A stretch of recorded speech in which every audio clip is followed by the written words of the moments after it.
આરામ રક્ષા સ્તોત્રના પાઠને કારણે શું થાય છે? તો આપણી તૃપ્તિ વધવા લાગે છે. તૃપ્તિ વધવાને કારણે આપણે અલ્પસંતુષ્ટ થઈશું નહીં. એ સમજો તે તૃપ્તિ કેવી છે? તો પુરુષાર્થ વધારનારી તૃપ્તિ છે. તે તૃપ્તિના કારણે મારો કામ કરવાનો ઉત્સાહ વધે છે, એટલે કે મારો પુરુષાર્થ વધે છે. અને રામ રક્ષા સ્તોત્રના પાઠને કારણે મને રામ પ્રાપ્ત થાય છે. આ સીતા આપણે મેળવવી જોઈએ. આ બંનેની વચ્ચે હમણાં જ કહ્યું કે રાવણ આવે છે. કયો? તો તુલનાનો.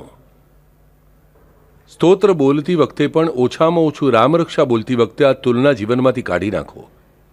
જ્યારે આપણે સંપૂર્ણ રાવણના 10 મુખ જોવાના છીએ ત્યારે આપણે જોઈશું કે તુલનાનું કામ ત્યાં કેવી રીતે ચાલે છે. પણ આજના પૂરતું મને ખબર હોવી જોઈએ કે ઓછામાં ઓછું ભક્તિમાં તો હું તુલના કરીશ નહીં.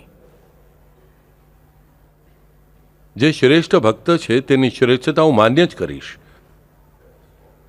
પ્રશ્ન જ નથી. પણ મારી ભક્તિ આના કરતાં સારી કે મારી ભક્તિ અમુક કરતાં ઓછી, આ વિચાર છોડી દો. મારી ગઈકાલની ભક્તિ આજ કરતાં ઓછી કે વધારે એટલો જ વિચાર કરો. કેમ કે આ પોતાની સાથે કરેલી તુલના નથી, એ સમજો. પછી બીજી વાત એટલે કે તુલના ન કરો કે હું ભક્તિ કેટલી કરું છું અને મને ફળ કેટલું મળે છે. આ સૌથી મોટી ખોટી તુલના આપણે ભક્તિ કરતી વખતે કરીએ છીએ.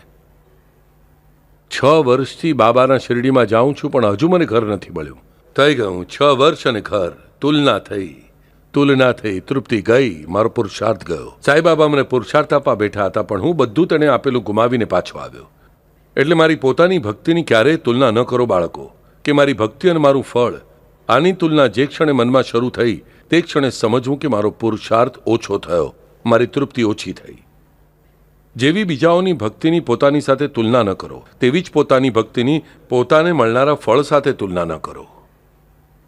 ખાતરી રાખજો કે હું દિલથી ભક્તિ કરું છું એટલે મને યોગ્ય ફળ મળશે જ, યોગ્ય સમય મળશે જ.